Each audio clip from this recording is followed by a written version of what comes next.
आइए work and energy chapter में कुछ महत्वपूर्ण कंक्लूजन को देखते हैं। Kinetic energy equal to half mv² होता है। यानी इस फॉर्मूला से हम लोग को ये पता चलेगा कि काइनेटिक एनर्जी प्रोपोर्शनल होता है मास का। यानी मास बढ़ेगा तो काइनेटिक एनर्जी भी बढ़ेगा, मास घटेगा तो काइनेटिक एनर्जी भी घटेगा। काइनेटिक एनर्जी प्रोपोर्शनल होता है वेलोसिटी के स्क्वायर का।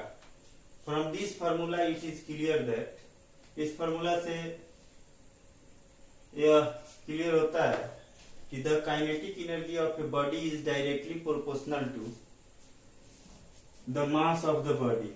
काइनेटिक एनर्जी, किसी बॉडी का काइनेटिक एनर्जी प्रोपोर्शनल होता है उस बॉडी के मास के बराबर, मास के। यानी मास बढ़ेगा तो काइनेटिक एनर्जी बढ़ेगा, मास घटेगा तो काइनेटिक एनर्जी भी घटेगा।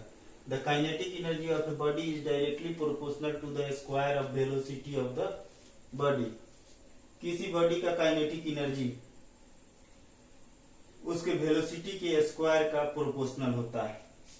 If the mass of a body is doubled, its kinetic energy also gets doubled. If the mass of a body is half, its kinetic energy also gets half. यदि किसी body के मास को दुगुना किया जाता है तो काइनेटिक एनर्जी भी दुगुना हो जाएगा, और अगर उसके मास को आधा किया जाता है तो काइनेटिक एनर्जी भी आधा हो जाता है।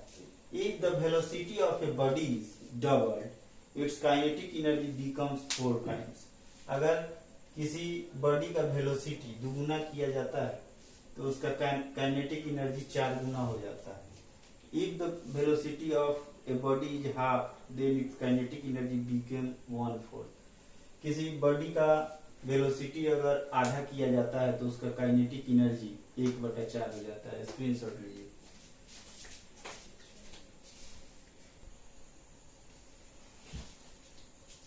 Since the kinetic energy of a body depends on its mass and velocity, therefore heavy bodies moving with high velocities have more kinetic energy than slow moving body of a small mass. Kinetic energy किसी object के मास और velocity पे निर्भर करता है। अतः जो heavy body है, जो हाई वेलोसिटी के साथ मूव करता है, वो काइनेटिक एनर्जी ज्यादा जनरेट करता है, और स्लो मूविंग बॉडी जो होता है उसमें स्मॉल मास होता है। A driver increases the speed of his car and approaching a hilly road to give more kinetic energy to the car so that it may go up against gravity.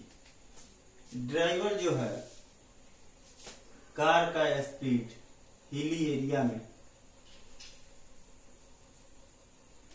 Car का speed ज्यादा होने के कारण, यानी पहाड़ी से नीचे उतरते समय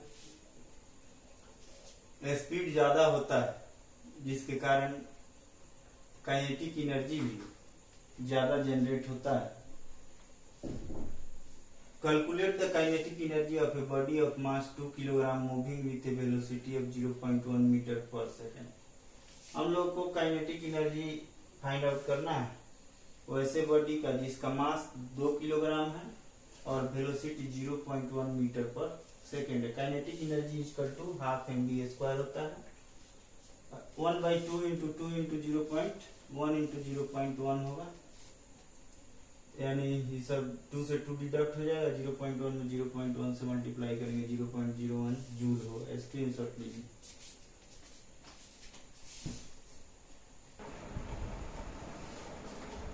आइए एक न्यूमेरिकल बनाते हैं। Two bodies of equal masses move with uniform velocities v and 3v respectively. Find the ratio of their kinetic energies. देखिए, mass of first body m है और वेलोसिटी v है, तो kinetic energy of first body हो जाएगा half mv²।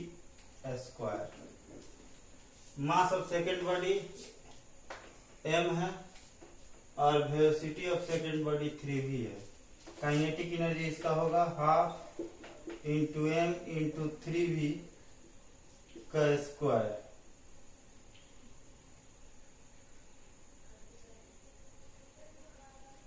Three जो 9 हो जाएगा, 9 mv स्क्वायर बाय 2। तो ratio of kinetic energy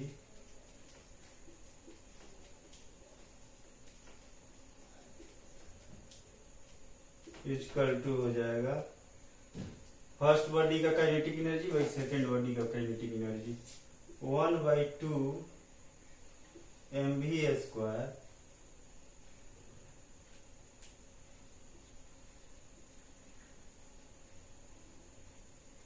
mv square by 2 by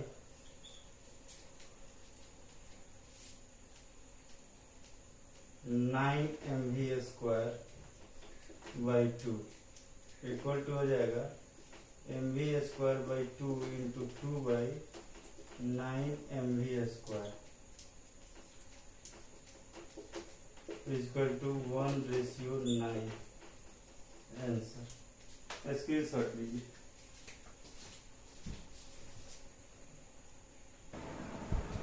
आइए एक और न्यूमेरिकल बनाते हैं। How much work should be done on A bicycle of mass 20 kilogram to increase its speed from 2 metre per second to 5 metre per second. देखिए यहाँ पे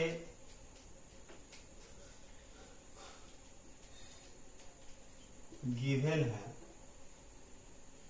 मास 20 kg, speed 2 metre per second.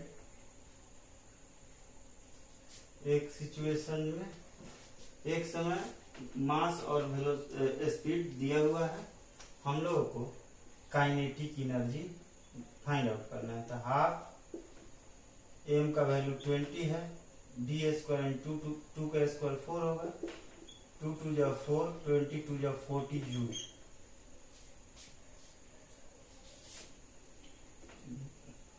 दूसरे situation में मास तो उतना ही रहेगा, वेलोसिटी यहाँ speed यहाँ 2 मीटर पर सेकेंड की जगह पे 5 मीटर पर सेकेंड हो जाएगा।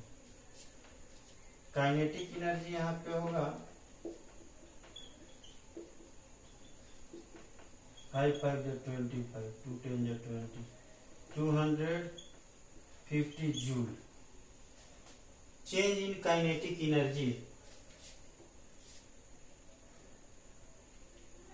वर्क डन बराबर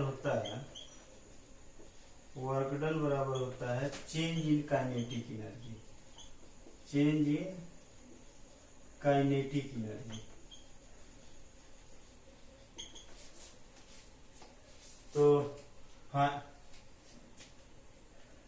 काइनेटिक एनर्जी 250 आया है और इसमें से 40 माइनस करेंगे, यानी 210 जूल वर्क डन होगा।